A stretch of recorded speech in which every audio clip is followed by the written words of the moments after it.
After you've worked your way out of debt, built up an emergency fund, and insured yourself, you might want to think about buying a home. For the most part, it's hard to go wrong investing in your own home.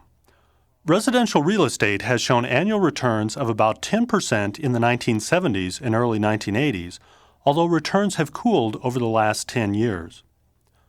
Home ownership also has tax advantages. The mortgage interest you pay is tax deductible, thus lowering your federal tax bill. And when you sell your existing home and trade up to a more expensive one, you can defer the capital gains on the sale of the first home. And finally, when your kids have flown the coop and you're ready to retire to a smaller home, you can sell your large old home and completely exclude up to $125,000 in capital gains. Better yet, there's even talk about eliminating all capital gains taxes on home sales. But these tax advantages are well known, and this drives up the cost of housing beyond what it would be otherwise. And besides, if you only want tax-deductible interest, you can get all you want by deducting investment interest, which I describe in my tape on tax planning. Although residential real estate was a great investment in the 1970s and 1980s, it's doubtful that this trend will continue, at least on a national scale. The reason is the baby boomers. The baby boomers entered their 20s and 30s in the 1970s. This created a large demand for homes and drove up home prices. This continued in the 1980s as the boomers moved into bigger homes. But now the boomers have their homes, and the demand for housing has dropped. We're already seeing the effects of this.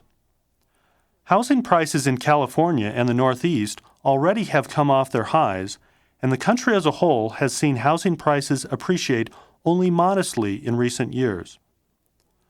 Also remember that it's not the end of the world if you decide to rent your housing. Usually you can rent for less than you'd pay to buy comparable housing. And remember that even if you buy a home, you're still renting. When you take out a mortgage, you're renting money. For some reason, people feel that they need to buy a home because having a home is better than having a bunch of rental receipts at the end of 30 years. This may be true, but since you can usually rent for less than you can buy, you can take the money you're saving by renting and invest in securities which may appreciate faster than real estate. So if you rented and invested the difference, at the end of 30 years, you'd have a pile of rent receipts and a large portfolio of stocks, while your house-buying friend would have a pile of mortgage interest receipts and a house. The difference doesn't seem that large when phrased this way. But saving and investing takes discipline, while a mortgage forces you to invest in your home. And remember that if you're a homeowner, your cost of housing will remain fairly stable, whereas renters will have to pay more as inflation creeps up.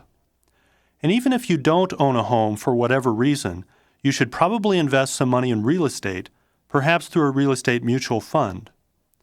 So if you want to buy a home, go ahead, but don't expect to get rich quick, and be wary of buying a large, expensive home. You can currently deduct mortgage interest payments for mortgages up to $1.1 million, but this figure could fall to $500,000, or it may be eliminated completely under a flat tax. By losing their ability to shelter income, prices on expensive homes will fall.